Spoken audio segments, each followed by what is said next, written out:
Hello everyone guys, welcome back to YouTube channel knowledge क्रीडा. विद्यार्थी मित्रांनो, 12वीचे विद्यार्थ्यांसाठी मोस्ट इम्पॉर्टंट हा व्हिडिओ होणार आहे. बघा विद्यार्थी मित्रांनो, 12वीचे विद्यार्थ्यांसाठी मराठीच्या पेपरसाठी आजचा दिवस आहे. आजचा दिवस म्हणजेच काय की अर्धा दिवस जास्त गेलेला आहे. खूप कमी टाईम तुमच्याकडे राहिलेला आहे विद्यार्थी मित्रांनो. मला माहिती नाही तुम्ही हा व्हिडिओ कधी बघत आहात, पण खूप कमी टाईम तुमच्याकडे आहे 12वीच्या मराठीच्या बोर्ड पेपरसाठी. तर विद्यार्थी मित्रांनो, जेवढा टाईम राहिलेला आहे यामध्ये आता असं काय करायचं की जेणेकरून आम्हाला जे मार्क्स आहेत ते इथं फिक्स मिळणार आहे. ठीक आहे, मला माहिती आहे तुमची प्रिपरेशन आज दिवसभर तुम्ही केलेली असेल, म्हणून तुम्हाला आज एक मोस्ट इम्पॉर्टंट सकाळी व्हिडिओ मी दिलेला होता. ठीक आहे, तो तुम्ही नक्की बघितलेला असेल. आणि विद्यार्थी मित्रांनो बघा की तुम्हाला यामध्ये मी काय सांगणार आहे, यामध्ये मी तुम्हाला हे सांगणार आहे की तुम्ही कोणते क्वेश्चन करून जायचे आहेत. तुम्हाला 100% ते क्वेश्चन करून जायचेच आहेत. जेवढा सुद्धा टाईम आहे त्यामध्ये तुम्हाला ते क्वेश्चन प्रॅक्टिस करायचे आहेत आणि ते 100% येणार आहे. ठीक आहे, ते मी तुम्हाला सांगणार आहे. आणि मोस्ट इम्पॉर्टंट म्हणजे बघा की मराठीसाठी मी ऑलरेडी 2 लॉंग व्हिडिओ अपलोड केले आहेत. एक आहे जवळपास 27 ते 28 मिनिटाचा आणि एक आहे जवळपास 40 मिनिटाचा. तर मी तुम्हाला सांगतो, जो 38 ते 40 मिनिटाचा आहे तो व्हिडिओ तुम्ही नका बघू. तर विद्यार्थी मित्रांनो, तो उपयोगी आहे, पण तुमच्याकडे तेवढा टाईम नाही आहे. तुमचं इथं टाईमपास होऊ शकते, टाईम वेस्ट होऊ शकते. ठीक आहे, व्हिडिओ कामाचा आहे पण तुम्हाला टाईम खूप कमी आहे. ठीक आहे, म्हणून आजचा जो व्हिडिओ तुमचा जवळपास 25 ते 26, 27, 28 मिनिटाचा तो व्हिडिओ आहे. तर तो तुम्ही व्हिडिओ बघा. आजचा व्हिडिओ आहे, मी त्यामध्ये काय केलं आहे की एकन एक क्वेश्चन सांगितलं आहे. ठीक आहे, एकन एक क्वेश्चन सांगितलेला आहे, तुम्हाला कसा सोडवायचा आणि कशाप्रकारे प्रश्न विचारले जाते तो तुम्ही बघा. एकदम बेस्ट आहे आणि तो सुद्धा तुम्ही 1.5x स्पीडनं बघा, जेणेकरून तुमचं इथं टाईम वाचणार आहे. ठीक आहे, तर विद्यार्थी मित्रांनो ते तुम्हाला करायचं आहे. आणि आता बघा मी तुम्हाला सांगणार आहे की तुम्हाला नेमके कोणते क्वेश्चन करून जायचे आहेत. 100% गॅरंटीनं येणार आहेत ते. ठीक आहे, तर सुरुवात मी तुम्हाला सांगतो कोणते क्वेश्चन येणार आहेत म्हणून. बघा 5 विभाग तुम्हाला येत आहेत, तुम्हाला सुद्धा माहिती आहे. मी तुम्हाला हे 2 ते 3 व्हिडिओमध्ये ऑलरेडी सांगितलं आहे की 5 विभाग मराठीच्या पेपरसाठी आहे. तर बघा 100% ठरलेलं आहे की जे 20 मार्क आहेत व्याकरण व लेखनाचे ते क्वेश्चन ठरलेले आहेत, 100% येणार आहेत. ते म्हणजेच बघा वाक्यरूपांतर, समास, प्रयोग, अलंकार आणि वाक्प्रचार हे ठरलेले 100% तुम्हाला उद्याला येणार आहेत. या प्रश्नांवरती प्रश्न येणार आहेत. ठीक आहे, या टॉपिकवरती प्रश्न येणार आहेत. तर हे कुठून करायचं मी तुम्हाला सांगतो. तुमच्या जे पुस्तक आहे त्या पुस्तकाच्या लास्टला हे टॉपिक आहेत विद्यार्थी मित्रांनो. हे बघायचे आहेत तुम्हाला तुमच्या पुस्तकामधून, त्याची प्रॅक्टिस तुम्हाला करायची आहे. ठीक आहे, तुम्ही बाकीचं नाही बघितलं चालते, पण याचे जे एक्झाम्पल्स आहेत, ठीक आहे, एक्झाम्पल्स कसे, वाक्यरूपांतर कसं करतात, समास कसा ओळखायचा, प्रयोग कसा ओळखायचा, अलंकार कसा ओळखायचा, वाक्प्रचार म्हणजे काय, त्याचा उपयोग कसा करायचा, तर हे तुम्हाला इथं करायचं आहे. ठीक आहे, तर याची उदाहरणं तुम्हाला आजच्याच एका समजा वाक्यरूपांतर आहे, वाक्यरूपांतर वाक्यप्रकार ओळखायचा आहे, त्याची तुम्ही 4-4, 5-5 एक्झाम्पल उदाहरणं इथं सॉल्व करून पाहायचे आहे. ठीक आहे, हे ठरलेलं आहे, 100% येणार आहे. आणि बघा हे मी तुम्हाला इथं सांगत आहे, तुमचा टाईमपास होण्यासाठी मी तुम्हाला सांगत नाही आहे, कारण की मलासुद्धा वेळ जो आहे तो कमीच आहे, कारण की अदर सब्जेक्टचे सुद्धा तुम्हाला IMP द्यायचं आहे म्हणून. ठीक आहे, तर मराठीसाठी तुम्हाला आज खूप कमी टाईम आहे म्हणूनही तुम्हाला मी सांगत आहे, जेणेकरून तुम्हाला चांगले मार्क्स मिळायला पाहिजेत. आणि एक आहे विद्यार्थी मित्रांनो, बघा अजूनसुद्धा 88% विद्यार्थी फक्त व्हिडिओ बघतात पण चॅनलला सबस्क्राईब करत नाही. मी सबस्क्राईब करायला सांगतो विद्यार्थी मित्रांनो, सबस्क्राईब करायला यासाठी सांगतो बघा, कारण की तुम्हाला एवढी इम्पॉर्टंट तुमची बोर्ड एक्झाम आहे आणि तुमच्याकडे एवढी मेहनत सुरू आहे विद्यार्थी मित्रांनो. आज जर राहिलेले जे 88% विद्यार्थी आहेत बघा, व्हिडिओ जवळपास 2-2 लाख विद्यार्थी बघत आहेत पण सबस्क्राईब करत नाहीत. आजच जर सर्वांनी 88% राहिले जे विद्यार्थी सबस्क्राईब केलं तर आजच जे आपली यूट्यूब फॅमिली 2 लाख प्लस होऊन जाणार आहे. म्हणून सबस्क्राईब करून ठेवा. तुम्हाला खूप इम्पॉर्टंट अजून काही व्हिडिओज यायचे बाकी आहेत. फिजिक्स, केमिस्ट्री, मॅथमॅटिक्स, बायोलॉजी सर्व काही येणार आहे. ठीक आहे, तर बघा सबस्क्राईब करून नक्की ठेवा. नंतर बघा हे तुमचे इथं मार्क्स फिक्स आहेत 10, 100% या टॉपिकवरती येणार आहे. त्याची प्रॅक्टिस तुम्ही तुमच्या पुस्तकामधून उदाहरणाची करायची. नंतर आहे विद्यार्थी मित्रांनो निबंध लेखन.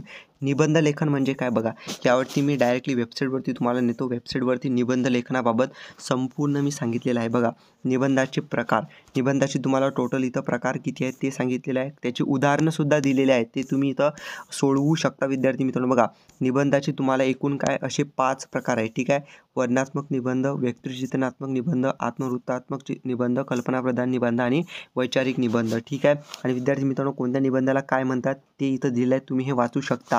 पण सर्वात महत्त्वाचं म्हणजे मी तुम्हाला सांगतो बघा, आता समजा वर्णनात्मक निबंध आहे, या वर्णनात्मक निबंधाचे उदाहरणं कोणते आहेत बघू शकता. माझी शाळा, माझे गाव, माझा आवडता ऋतू, माझे बाबा, माझा आवडता खेळ, माझा शाळेतील पहिला दिवस, आदर्श गाव. तर हे उदाहरणं तुमच्या कामाचे आहेत. यामधील तुम्ही 2-2 उदाहरणं जरी सॉल्व केले, याची प्रॅक्टिस तुम्ही करा. जोपर्यंत तुम्ही प्रॅक्टिस करणार नाही, मी प्रत्येक व्हिडिओमध्ये हेच सांगतो, जोपर्यंत तुम्ही प्रॅक्टिस करणार नाही तुम्हाला काहीही म्हणजेच काय होणार आहे की तुमची इथं कॉन्फिडन्स येणार नाही तुम्हाला लिहिण्याचा. ठीक आहे, म्हणून तुम्ही प्रॅक्टिस करा. ठीक आहे, प्रत्येक पेपरमध्ये प्रॅक्टिस अगोदर करा. ठीक आहे, नंतर आहे विद्यार्थी मित्रांनो व्यक्तिचित्रणात्मक निबंध. तुम्ही इथं बघू शकता व्यक्तिचित्रणात्मक निबंध म्हणजे काय ते सांगितलेलं आहे. त्याची उदाहरणं तुम्ही बघू शकता. माझा आवडता कलावंत, माझे आवडते शिक्षक, माझा आवडता नेता, माझा आवडता नट इत्यादी. ठीक आहे, नंतर आहे आत्मवृत्तात्मक निबंध. याची उदाहरणं बघू शकता तुम्ही.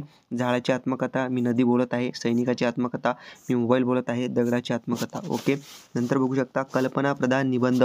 कल्पनाप्रधान निबंधाची उदाहरणं पहा. इंटरनेट बंद झाले तर, झाडे नसतील तर, बोर्ड परीक्षा नसती तर, मी पक्षी झालो असतो तर, मी प्रधानमंत्री असतो तर. ठीक आहे, नंतर आहे वैचारिक निबंध.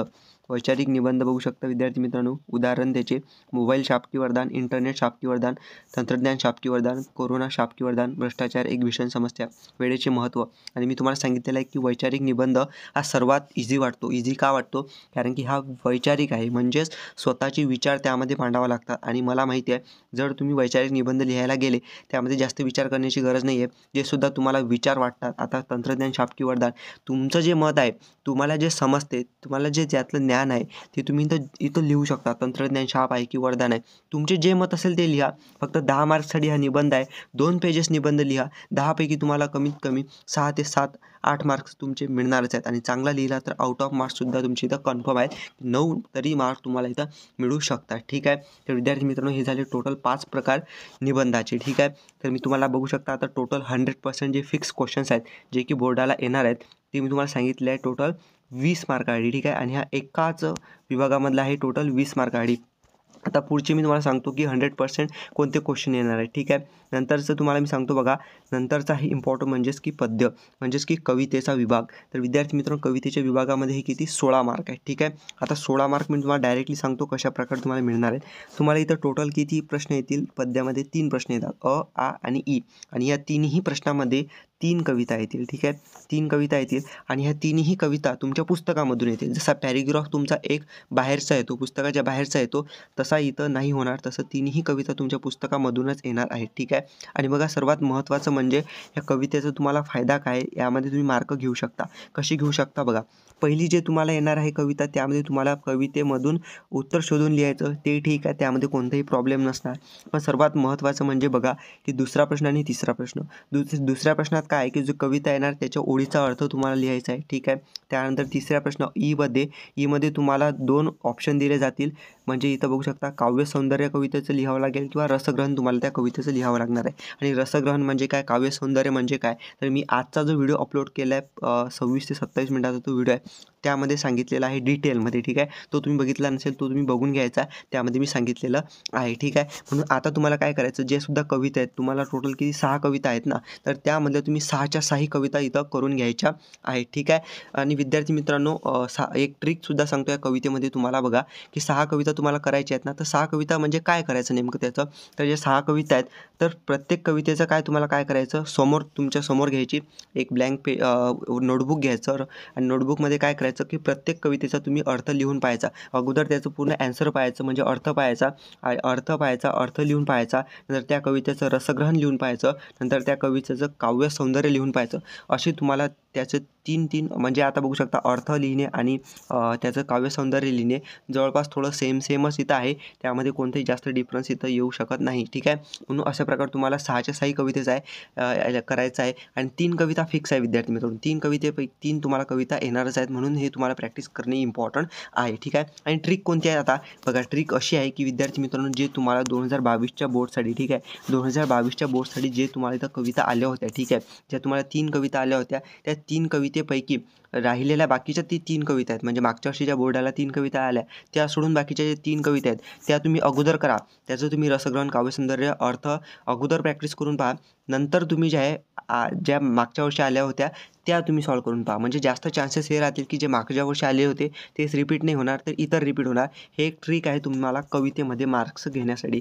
म्हणजे बघू शकता टोटल किती मार्क्स, 16 मार्क्स तुम्ही इथं कन्फर्म घेऊ शकता जर आजच्या आज ही प्रॅक्टिस तुम्ही केली तर. ठीक आहे, आणि असं नाही आहे की 16पैकी 16च मिळतील तुम्हाला, पण तुम्ही काव्य सौंदर्य, रसग्रहण आणि अर्थाची प्रॅक्टिस केली विद्यार्थी मित्रांनो, मी गॅरंटीने सांगू शकतो तुम्हाला 4पैकी तर 2 किंवा 3 मार्क्स तुमची आजच इथं फिक्स होणार आहे. ठीक आहे, हे खूप इम्पॉर्टंट आहे विद्यार्थी मित्रांनो, हे तुम्हाला कोणीही सांगत नाही, जे की मी तुम्हाला सांगत आहे. ठीक आहे. बघा 16 + 20 तुमचे 36 मार्क्स 36 मार्क्स इथं आत्ताच कन्फर्म आहेत जर तुम्ही प्रॅक्टिस केली तर. आणि बघा मी इथं कन्फर्म म्हणत आहे की तुमचे कन्फर्म आहेत म्हणून चालणार नाही आहे. तुम्हाला करावं लागणार आहे. ठीक आहे. म्हणणे सोपी आहे पण प्रॅक्टिस तुम्हालाच करावी लागणार आहे. जोपर्यंत तुम्ही प्रॅक्टिस नाही करणार मार्क तुमचे कन्फर्म नाही आहेत हे सुद्धा मी सांगतो. ठीक आहे. कन्फर्म नाही आहेत जोपर्यंत तुम्ही प्रॅक्टिस करणार नाही. ठीक आहे. तर तुम्ही प्रॅक्टिस इथं नक्की करा जेणेकरून प्रत्येक विद्यार्थ्याला मला असं वाटतं चांगले मार्क्स इथे मिळायला पाहिजे. ठीक आहे. तर हे झालं आता फिक्स क्वेश्चन सांगितले मी. आता मग बाकीच्या याचं काय, बाकीचे कोणते विभागामधले फिक्स क्वेश्चन आहेत का? बघा पहिला विभाग आहे तुमचा गद्य. तुम्हाला 2 पुस्तकामधले पॅराग्राफ येणार. पॅराग्राफमधूनच तुम्हाला उत्तरं शोधून लिहायचे आहेत. याच्यामध्ये काही जास्त लोड घेण्याची गरज नाही आहे. तुम्हाला पॅराग्राफची जास्त प्रॅक्टिस नाही केली चालेल. मी तुम्हाला सांगतो पॅराग्राफचं टेन्शन घेऊ नका.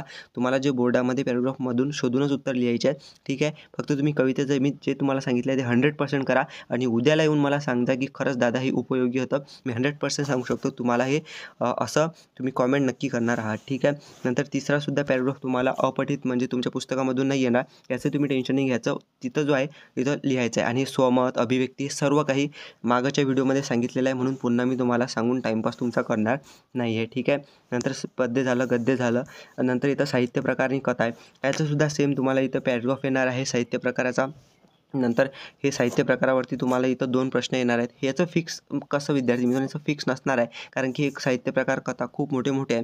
तर याचं फिक्स क्वेश्चन कोणतंही आपण सांगू शकणार नाही आहे. तर याचा अभ्यास कसा करायचा लास्ट व्हिडिओमध्ये मी सांगितलेला आहे. ठीक आहे. तो तुम्ही बघितला नसेल तो बघून घ्यायचा आहे. ठीक आहे. आणि उपयोजित मराठीसुद्धा सेमच आहे. तुम्हाला याची जी आहे अभ्यास करावाच लागणार आहे त्याशिवाय हे तुम्हाला येणार नाही आहे. तर विद्यार्थी मित्रांनो तुम्हाला बघू शकता फिक्स क्वेश्चन सांगितलेलं आहे. व्याकरण व लेखन आणि तुमची कविता म्हणजे टोटल तुम्हाला आता मी आज 36 मार्काचं कन्फर्म सांगितलेलं आहे. बघू शकता 80 पैकी तुम्हाला 36 मार्काचं कन्फर्म मी इथं सांगितलेलं आहे. आणि विद्यार्थी मित्रांनो त्यासोबत तुम्ही हे मार्क्ससुद्धा जोडू शकता गद्याची 20 मार्क कारण की हे तुम्हाला जे आहे मागच्या व्हिडिओमध्ये सांगितलेलं आहे. एकूण काय विद्यार्थी मित्रांनो मी तुमचे मार्क्स इथं कन्फर्म करून देत आहे. फक्त तुम्हाला एक पाहिजे ते म्हणजे तुम्हाला प्रॅक्टिस पाहिजे. विद्यार्थी मित्रांनो मी सांगतो माझा एक्सपिरियन्स सांगतो की प्रॅक्टिसच खूप इम्पॉर्टंट आहे. प्रॅक्टिस मेक्स मॅन परफेक्ट हे खरं आहे विद्यार्थी मित्रांनो. तुमचा प्रॅक्टिसच असणे खूप इम्पॉर्टंट आहे. ठीक आहे. म्हणजेच मी तुम्हाला सांगतो 95+ तर तुम्ही इझिली घेऊ शकता जर तुम्ही इथं चांगल्या प्रकारे प्रॅक्टिस केली तर. ठीक आहे.